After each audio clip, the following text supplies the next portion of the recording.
Hi, my name is Sheeba Alexander. I live in New York. I was born and raised in New York, born to Indian parents. I work as a pediatrician in a hospitalist setting.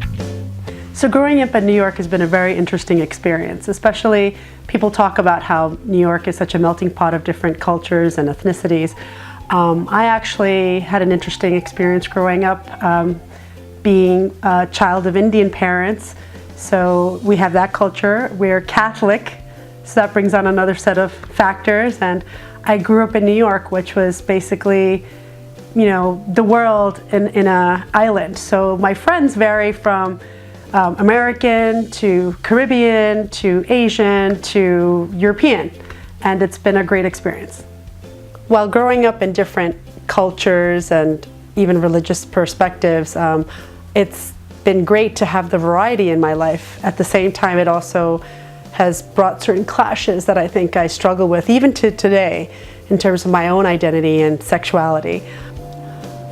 It's been pretty interesting. I grew up in a Catholic school setting during the 1980s, which I think was a time of a little bit more, I guess, conservatism and discreetness in terms of expressing your sexuality and such.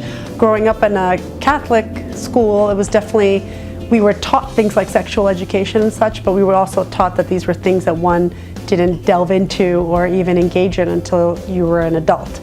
I think growing up in that day of age kind of made it a little bit easier, I think, to follow these quote-unquote norms of religious morality and, you know, abstaining from sex.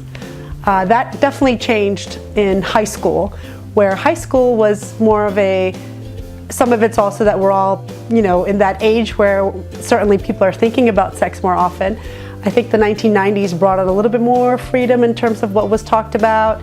People were much more expressive in music, in culture, in TV even. I think a lot more people got expressive about their sexuality. I certainly was amidst people who were very sexually active in high school at that time. I think it wasn't just as known as it is today. But for my own reasons, I wasn't really as active myself. Going into college, it's a whole other ballgame, I think, culturally. Drinking comes into play, sexual freedoms and experimentations take over a little bit. And my college was in the 1990s too, in a sense. But I think when you're older, of course, sexuality gets much more identified or experimented with or thought about. You know, sexuality has changed over the years by far. Working as a pediatrician since 2005, I've certainly come in contact with a lot of teenagers and sort of what their expressions are about sexuality, what their questions are, what their wants, desires, problems with sexuality have become. And while there are a lot of similarities, I think, just because we're all human and we all go through being teenagers, they certainly have more challenges now, I think, from a cultural perspective. I certainly grew up in a day and age where people were much more, what's the word, people a little bit more, I don't want to use the word suppressive, but I want to say that they were a little bit more quiet maybe about what their sexual thoughts, desires and such were. So it's not so much that people were having less sex, you could say, in the 80s or 90s. They were just doing it a little bit more discreetly, I guess is the right way of saying. Coming into this day and age, I think people are a lot more open about sex. They're a lot more open about what kind of sex to have, what to experiment on. And I find from a perspective of as a pediatrician that a lot of the times they come with so much more questions now. And that's on the one hand. So on the one hand, you've got kids who are coming in with all of these questions and worries or concerns. And then sometimes it's still scary because old problems hang true. There's still a lot of kids who don't even know the basics about sex. And that's been a bit frustrating from a professional point of view. You know, it was important for the government to recognize that adolescents should be allowed to seek medical help without the consent of a parent. Because on the one hand, from a public health perspective, they're having the sex. Adolescents are having sex. They're thinking about sex. They want to have sex. But unfortunately, they're also being misinformed about sex. And if you don't give them an outlet to talk to somebody who's a little bit more informative, especially in a day and age where you can look up anything on the internet and they need the opportunity to maybe at least seek somebody who might be able to guide them towards exploring their sexuality, but in a safer manner.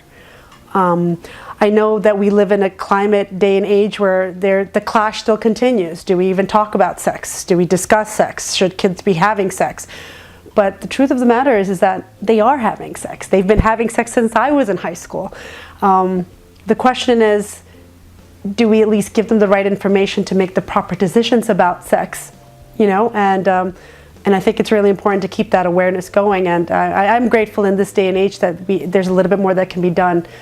Although without a parent's consent, if parents do watch this, I want you to understand that it's not a parental issue, it's not a bad parental issue, and it's not even a parent protecting their child wrong. It's just from a child's perspective, they have questions and they want to do things, or they've done things, but they don't want to approach their parent for whatever reason, or hurdles they feel to approach their parent.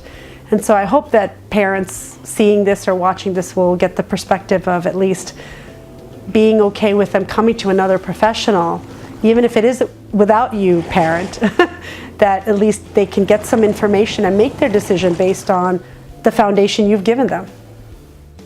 I think the biggest thing that I have to express about sexuality, or maybe that I've learned through all my years of it, is that it's continually dynamic and it's multifaceted. It's mental, it's social, it's physical, it's spiritual, and yet sex, it always changes. What I used to think, what I learned in grade school, it can still apply now, but it doesn't have to apply exactly as it does now. I think as one goes through life and experiences new things and stays open to learning more and understanding more, it's a living thing. I think sexuality is what keeps us going, and it's got to change and it's got to evolve and it's got to keep moving.